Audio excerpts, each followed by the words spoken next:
മഴയൊക്കെ ഒന്ന് ഇറങ്ങിയപ്പം പുഴയിലേക്ക് ഒന്ന് ഇറങ്ങി. വെള്ളം അതൊക്കെ അതുപോലെ ഉണ്ട്. കുറച്ച് മരമൊക്കെ ഒലിച്ചു പോകുന്നുണ്ട്. അങ്ങനെ ഓഫീസിലേക്ക് ഇറങ്ങി. രാവിലെ മീറ്റിംഗ് ഒക്കെ കഴിഞ്ഞിരിക്കുന്ന സമയത്ത് അപ്പുറത്തുനിന്ന് ഒച്ച കേട്ട് അങ്ങോട്ട് പോയി നോക്കുമ്പോൾ ഒരു പെരുമ്പാമ്പിൻ്റെ കുട്ടി അവിടെ സർവീസിൽ കയറി വന്നിട്ടോ.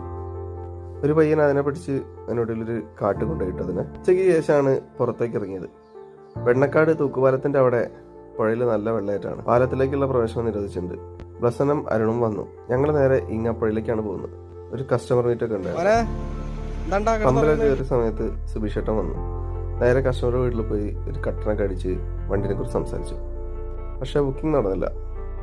ബ്ലസേട്ടൻ്റെ വീടിനടുത്തുള്ള തോടത്തി വലയെറിയുന്ന ഒരു ചേട്ടനെ കണ്ടു.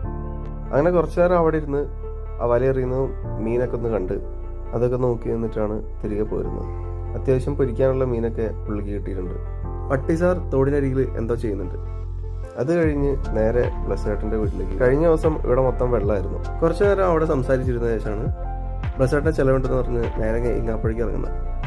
ഓരോ കാപ്പിയൊക്കെ കഴിച്ചാണ് ഞങ്ങൾ തിരികെ ഓഫീസിലേക്ക് പോകുന്നത്. നമ്മുടെ ബ്ലസേട്ടൻ തിരികെ അല്ലായിരുന്നു കേട്ടോ. പിന്നെ നേരെ ഓഫീസിൽ വെണ്ണക്കാട് പാലത്തിനടുത്ത് ബൈക്ക് വെച്ചിരുന്നു. അവിടെ ഇറങ്ങി ചൂണ്ടിലിടുന്ന ഒരുപാട് പേരുണ്ട് അവിടെ. വീട്ടിൽ മീൻ മുറിക്കുന്നതിനടുത്ത് കുഞ്ഞാണിയുണ്ട് അവിടെ നോക്കിയിരുന്നു. അപ്പോൾ പുതിയ മാരുതി നോക്കുന്നുണ്ടെങ്കിൽ വിളിക്കുക. ഏറ്റവും നല്ല ഓഫറിൽ നമുക്ക് ചെയ്തു തരാൻ പറ്റും.